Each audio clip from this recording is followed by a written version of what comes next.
There was a time in my life where the band was everything. It was more important than my marriage, it was more important than my family, my friends. It was just everything. And you get in this kind of weird relationship with your work where you rise and fall with it, you know. So as long as it was going great, hey, you know, boy genius thing. Now I realize that if I do other things that I can invest in and I can learn different things, then when I come back to the band, it feels really fresh to me. Your father was a musician. Do you think if he were not into music that you would have gone into something else? That's a really good question. You know, no one's ever asked me that.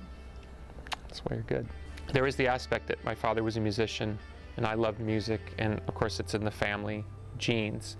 But the way my father lived had so much to do with the way that I viewed life, that even if I wasn't a musician, I sort of lived like a musician, thought like a musician.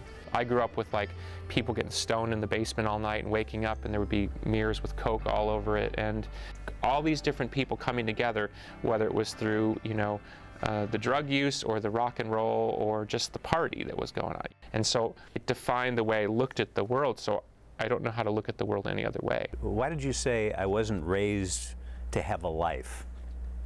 You know, it's a difficult set of circumstances. One, it was an abusive situation. Two, I have a special needs brother who was born when I was 8. So from 8 on, my whole life revolved around my special needs brother. So I wasn't raised to take care of myself. I wasn't raised with a set of values that would assist me in the world. I was raised to take care of somebody else, and I had no system by which to deal with the pain that I was being put into because of the abuse. So you wake up, you're 18, okay, you dust yourself off, I'm going to be an adult, I'm going to live my life, I'm going to be an artist. And it was all fine and good, basically. It all kind of made sense. My path led me to the band. And it wasn't until the first album came out and those reviews started coming in and that other level of pressure, and it was just like something snapped in my head and I was like, I don't know how to do this. And then I realized I have no capacity to live like a normal person, had no reference point, nobody to look up to, and still I have a very strange life. I don't know what people would imagine I live like, but I live a very modest life, although I have a nice house and good friends. My actual life is very, very small. It's a guitar, it's a book. I don't have a posse, I don't run around with a gang of people. A very small world. And there was a time where I would have been proud about that, like, you know, check me out, I'm edgy. I'm actually kind of ashamed of it. I don't know how to just do things like normal people. I don't have that skill set, and I haven't learned it. And certainly celebrity just sort of contributed to my own grandiosity, which, you know, delayed growing up another 10 years.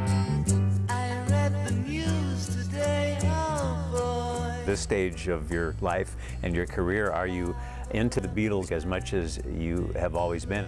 The Beatles, more than anyone, legitimized the idea that music is art, that it belongs in the halls of collegiate study. And of course now there's classes where you can study the music of the Beatles. Well, maybe one day they'll have a Pumpkins class. It would be Smashing Pumpkins, a study in musical destruction, comma, and suicide prevention. It'd be something, they have to put 2 classes together. I was trying to make a good joke there. The idea came across.